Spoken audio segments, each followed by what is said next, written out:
Hi there. Welcome to The Preventable, the podcast giving you a seat at the table with conversations about the intersection of alcohol, drugs, and mental health in everyday lives. Take a seat and join us. Hi, welcome to The Preventable. Before we get started today, I want to make sure we give a big shout out and thanks to Hubbard Radio for allowing us to use their studio space to record our podcast. Welcome, everyone. Today, I'm here with Matt. Hi, Matt. Hi. How are you doing? Good. I'm really excited to be here. I'm excited for you to be here, too. So Matt and I first connected, it's been almost 2 years ago now, I think? About a year and a half. About a year and a half. Okay. Yep. Time, is I know. a fleeting thing sometimes, right? But we were connected, I think, through some other various people, and they said, hey, would you have some time to get together with Matt and talk about this thing he's come up with? And I was like, sure, why not? And because I always like hearing new ideas and from young people. Matt was a student at Washington University, so we got together, and things are just exploding now for Matt. So Matt, take us back. Why did you want to talk to me a year and a half ago? Yeah, so about a year and a half ago, my fiancée, Dani, and I came up with an idea after identifying the fact that despite the fact that we are distributing millions and millions of doses of naloxone around the United States every year, and way more people are getting it in their hands, and we're doing a better job educating people on it, that only about 20% of people who own it actually carry it with them regularly. That most people either leave it at home or they leave it in their car, meaning that if they need it for somebody out in public, that they won't have it when it matters most. And when we identified that, decided that one of the best ways to overcome that would be to stick it on a keychain and make it more convenient for people to carry. So we developed that naloxone keychain. What we are currently selling now is part of our company, nCase Tech, and that was when we. So back up, nCase Tech. Yes, nCase, NCASE, just nCase. Okay. And yeah, when we first came up with the idea, you were one of our first calls because we needed a sanity check on, is this a good idea? Why hasn't somebody done this before? And yeah, I got connected to you through our friend Grace, who had done some work with Prevent+Ed back in the day. Yes. And yeah, incredibly helpful resource back to getting this off the ground in the first place. Yeah, I mean, it sounds so simple. And, I think sometimes the simple things are the most important things, or can be. But I remember our conversation exactly like you described, like you and Dani, as you were sitting there, and you all were like, okay, so people need to carry naloxone.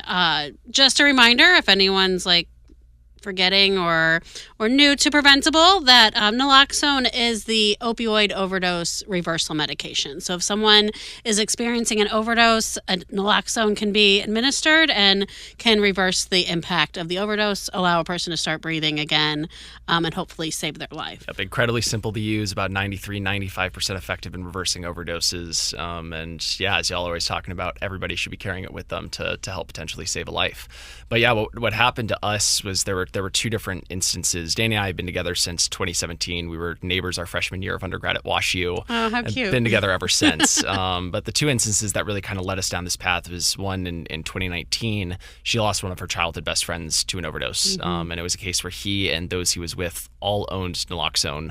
But in that moment that mattered most, none of them had it on hand.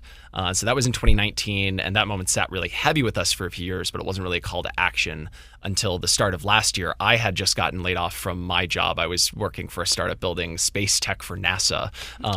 Yep, and the whole company got laid off, as can happen with startups. And it was on the back of that, right around the same time, that Dani had, because she's in med school at WashU, had a few friends who were going home from a bar in Tower Grove here in St. Louis, and they came across somebody who they were able to identify as experiencing an overdose.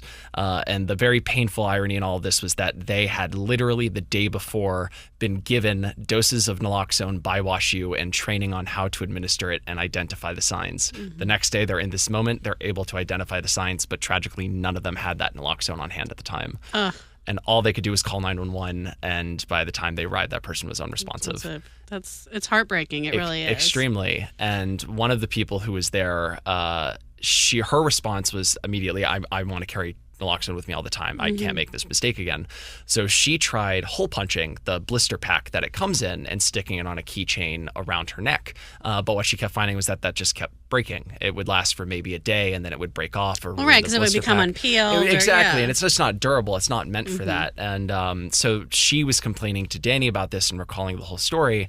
And immediately Dani walks into our apartment and just goes, there has to be something we could do or build that would actually prevent people who own it from just leaving it at home and making sure they actually have it on hand at the time. And that's just immediately when the light bulbs went off and we saw the image for the product that we've developed now. And it was at that time that we reached out to you looking for that sanity check. Yeah, one, sanity check, yes, but also just really, again, like one of these like duh moments, that the practicality of it, that yes, I mean, I can't even count, I think, right now how many people Prevent+Ed have trained and how many doses of naloxone have been distributed over the last almost 10 years. And for those that might not have as much experience or understanding of naloxone, it comes in a box and there's 2 doses per box. And the doses then are in, like you said, like a blister pack, and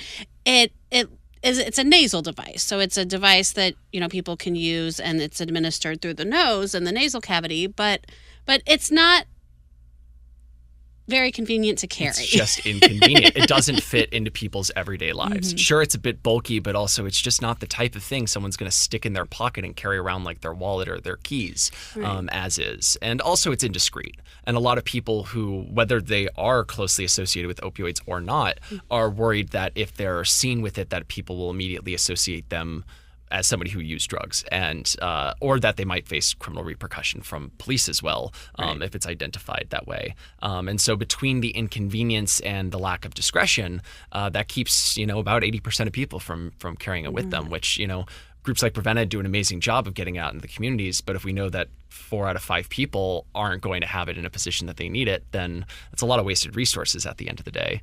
Absolutely, yeah. Because if it's sitting, in a medicine cabinet at home, or, in somebody's, a different bag or purse, or, if you have a backpack, but you're not always going to be carrying that necessarily. And also, when we do trainings, we talk about keeping it somewhat temperature controlled. It has been found to be effective even if it's been in, extreme heat or cold, but on the box, the labels, say to kind of keep it at room temperature. And we know St. Louis is everything but room temperature. Yes. So, we advise people, like, don't keep it in your glove compartment of your car. Don't keep it. And so I think, in that warning to maybe keep the product as effective as possible, it also then deters people from carrying it, because they're like, again, if it's bulky and if they don't want it just everyone to know that that's what they're carrying for whatever reason, but they don't want to just shove it in a glove compartment or leave it somewhere, in a bag in their car, then where else would they keep it? Exactly. Really part of the innovation of what we came up with here was that we were the first people to ask, can you take it out of the blister pack that it comes in and put it into something else? And that was a big part of what we had wanted to talk with you about when we first sat down. And because the problem is that everybody else who tried and had identified the problem in the past, their solution was to take the blister pack and put it into something else. But all that does is make it even bulkier than it already is. But instead, if you could take it out of its blister pack and do what we did, which is put it into something that is waterproof and more durable and even more temperature controlled, then there's no potential risk to the medication itself. And so being able to do all these things, not only making it more discreet, more convenient, but also more durable, more reliable for the moments that actually matter most. These were all things we wanted to overcome with the product that we have now. Yeah. I think the durability is really important. And that's, I know, one thing we talked about when we met before as well. Like, I have a box of naloxone that I carry in my work bag, and my work bag goes most places with me. I tend to work every day, and but not everywhere. But I do, and I have other doses that I'll have in my purse or other places. But and I think I shared this with you and Dani at the time, that the box that I keep in my work bag, fortunately, I've never had to use in an emergency situation. But being in the role I am and the job that I do, there's oftentimes I'm at different meetings or events or conversations where there are people that aren't familiar with naloxone. So they're like, oh, I've never seen it. And I go to pull it out of my bag and it's like this tattered box, and even the foil packs and the blister packs are all kind of falling apart. And I'm always like, oh, I need to replace that. But then I don't necessarily want to like get more Narcan or naloxone if I have, it becomes a thing, but it is. I mean, the box itself, even the durability of it, it's not meant to be shoved in my work bag and carried everywhere with me. No, exactly. So if we could overcome all of those things for people, because for every individual who doesn't carry or doesn't have an optimal way of carrying it, the reasons are different. It's, discretion matters for some people way more than others. Convenience matters way more, especially with men versus women who carry bags versus men that don't carry anything besides just have pockets. But if we could collectively overcome all of these issues that address the needs of kind of everybody, then we could really create a solution that helps bridge that gap. And that was what we were able to show last summer when we did our formal testing in St. Louis, because both my fiance and I, as an engineer, her as a future doctor, neither of us would have been comfortable putting something out in the world that wasn't rigorously tested first, and we knew that this could actually make a difference. So what we did was we organized about 120 people in and around St. Louis, everyone from harm reduction organizations, prevention groups, to toxicologists, EMTs, emergency medicine doctors, those who use drugs, and everyday lay people, bartenders, teachers, just about everybody we possibly could to get a full scope of the entire market here.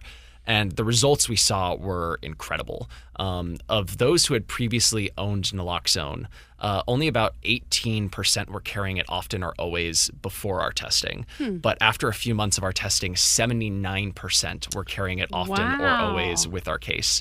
65% of those who had not previously owned naloxone were carrying it often or always with our case. So meaning we could not only change behaviors, we could create new behaviors for people entirely.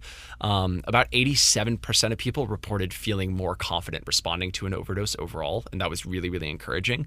But the most amazing thing was that 10% of our users, so about 12 people, reported using it to save at least one life, 4 of whom had never previously owned naloxone before, meaning we could actually create these new behaviors and make an impact in our community and save lives that would not have been saved otherwise.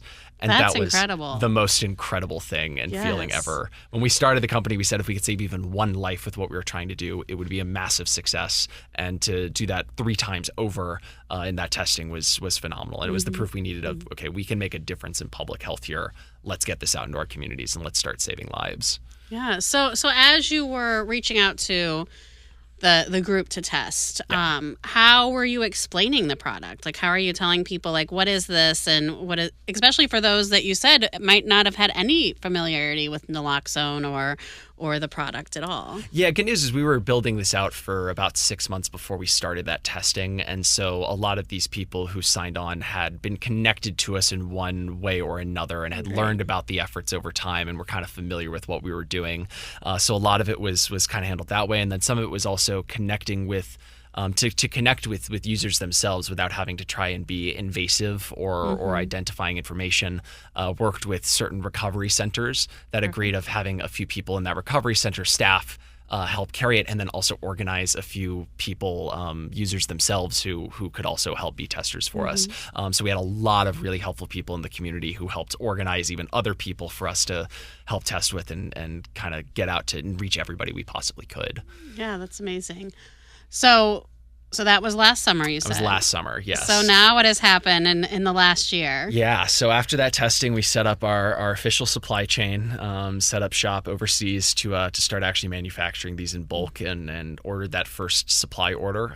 So describe, because a podcast is a very audio-focused sharing information. Describe the cases to us. Yeah, absolutely. So I'll pull it out because we do have video, so anyone who happens to be watching online can see it. But we have a single-body rubber case that opens at one hinge, is connected all together, and all you have to do is just pull the tab from the front, and then you can easily just remove the naloxone as easy as possible. When it clamps together, it is totally waterproof, totally airtight, all those things. It is a solid, opaque. We launched with a purple color. This purple was the I mentioned Dani's childhood friend Ian, who passed away. This was his favorite color, so we did that in his honor.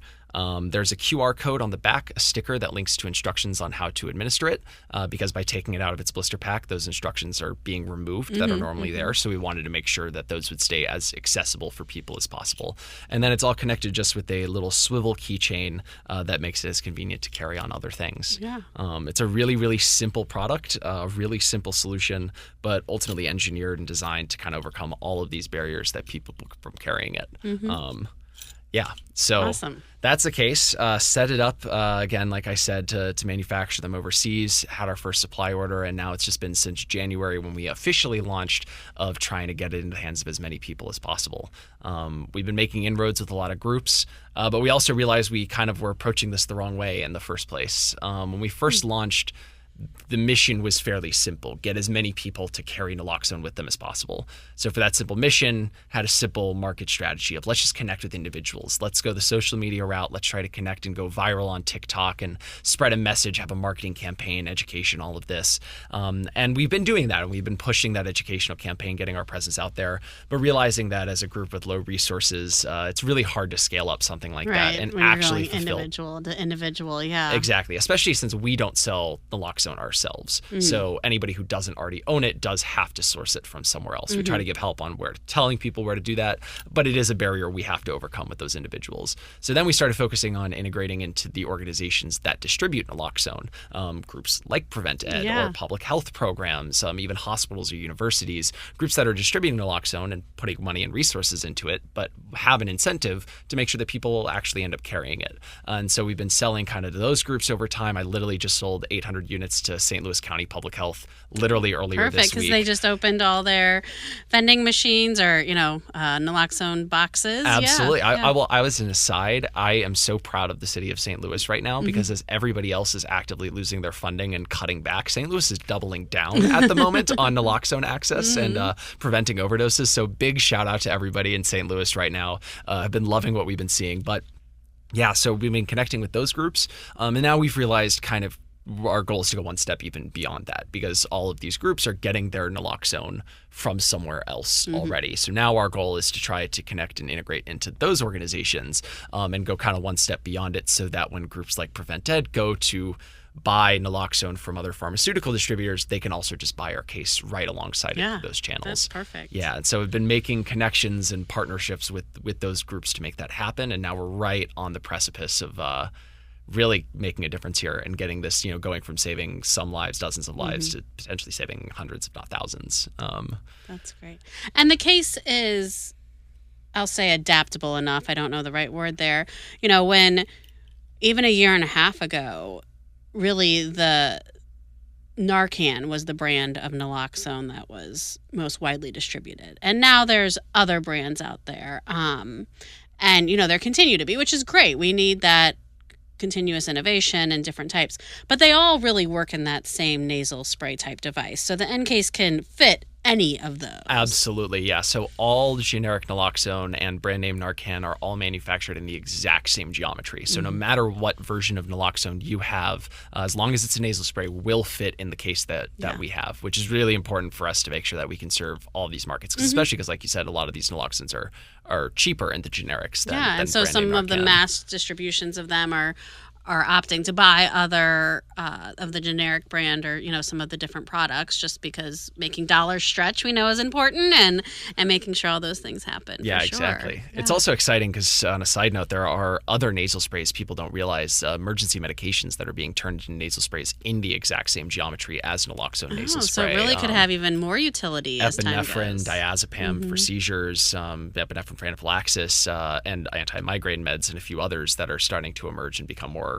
common alternatives as well. Again, they all immediately fit our case as is, so there's no redesign on our level that's necessary.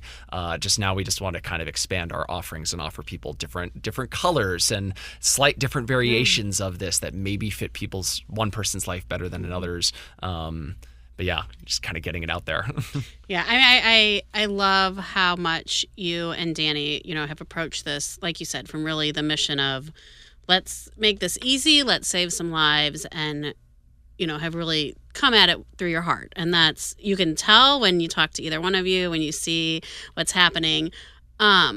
But I also know this has been a little bit of a trial and error business venture for you. So like what's been some hiccups or challenges that you've faced along the way? Yeah, admittedly, I've been in survival mode for a year and a half now. Since the moment I got laid off, I had a 3-month financial runway that I think I have just been continuously extending out every single month. And so it has never been easy. I've had jobs on the side to keep the lights on while we've been doing this, whether that was full-time engineering gigs or for the last 4 months I've been bartending 30 hours a week to keep the lights on and do the thing. And it has not been easy. And admittedly, right now what's really stopped us from being able to grow, I don't want to go too political on this podcast, but this current administration is making our lives, as I'm sure you're very aware, as difficult as possible. Beyond just the fact we set up shop overseas back in October and have now been facing tariffs that have made our margins of getting this off the ground even more difficult. But everybody we're trying to sell to, all of these organizations, public health programs, harm reduction groups, are actively having all of their funding taken away right now. Right. And so all of these groups, they see what we're doing, they get the product in their hands and they say, oh my God, I love this. We love this. This is important. We see the value, but we just don't have the budget to comfortably do that right now. And so we will build this in and we will buy this. It's just going to be at some later point. Yeah, and we're just going to and which is great. Positive feedback overall, but it doesn't actually help my bottom line right now. But I still have to, pay my rent and show up to the bar on Saturday, Sunday, and Monday and do that, right? And so that has been definitely the biggest problem we've been facing right now. And so a lot of this has been, we know the path we're on, we know what this looks like. It's just been kind of a waiting game as some of these groups, choose to hold on to their budgets for now, and at some point in the next year, we'll actually make moves to do that. And so that has been very, very difficult in getting this off the ground. I believe it. I mean, I think that we're all just definitely in a time of some uncertainty around where funding is going to come from, what it's going to be prioritized for, and makes it really hard. Yeah. It does. And then also on the more personal side of this, it is very, very interesting running a business with your fiance. Dani, I started the business back in January. We technically got engaged back in November, now planning our wedding for next year. But, we've been through 8 years together, and this has certainly challenged us in ways that nothing really ever has before. It's been really rewarding in that way to build something out with her and grow in this new capacity and learn to work together in a professional setting beyond just a personal one. But it's also had its bumps in the roads and certainly come with its disagreements. I'm sure, because you are two different people with two sets of opinions and thoughts about how things would go. And I don't mean to be dramatic about it, but when you're like making decisions about a business like that, there can be a lot at stake. This is not the decision about where you're going to go for dinner tonight. This is the decision about what is this product going to look like that might really be something as we continue to grow. Yeah. And when it's something you really not only just believe in, but also believe it can make an impact and it can make a difference, then we know that those decisions we're making don't just impact the business and our lives, but they impact other people's lives as well. Absolutely. And that there's a weight that comes to all of those. But again, learning to grow together and learning to manage those things has only made us even stronger and better partners and made the business that much better. That's awesome. Yeah. That's really cool. So if people are interested in maybe purchasing an nCase or want to just learn more, where would they go? Yeah, absolutely. So we do have a Shopify store online that people can order cases from. You can find that at www.ncase.tech. And it's just the letter N. Yep, the letter N, CASE. .tech, TECH. You can also find us on Instagram and TikTok at the same nCase.tech as the username there for both of them. Posting content there all the time, and you can always connect with us. We love connecting both with individuals and organizations, hearing people's stories. I would love people to reach out and learn more. Perfect. Well, thank you, Matt. And, I do believe in the product. We have bought some at my house and have used them, so we appreciate that. And I know that, like I said, the effort is really, truly so genuine and really just looking to make this an easier process for people as we continue to face crisis in overdose and looking at how we can make sure everyone has the resources they need. And that's what it's really about. So I am privileged that I have been, kind of a on the fly on the wall in this journey, and I love that we get to keep connecting in different ways, and that's been a lot of fun. So thanks for joining me today on The Preventable. Yeah, absolutely. I appreciate you, Dani. Yeah. So everyone, make sure you visit and check out the nCase. I think you'll be really impressed, as I have been. It's been so much fun to have Matt on. Tell Dani I said hi as well. Will do. And thank you all for listening. If you've liked what you've heard and you want to hear more, subscribe to our podcast at anywhere where you prefer to listen to podcasts. Thanks, everyone. We'll see you next time. Thanks for joining us at The Preventable, brought to you ad-free by Prevent+Ed. Prevent+Ed works to reduce or prevent the harms of alcohol and other drug use through education, intervention, and advocacy. Please visit their website at prevented.org. Like what you heard? Rate, review, and subscribe to stay up to date with what we are serving on The Preventable.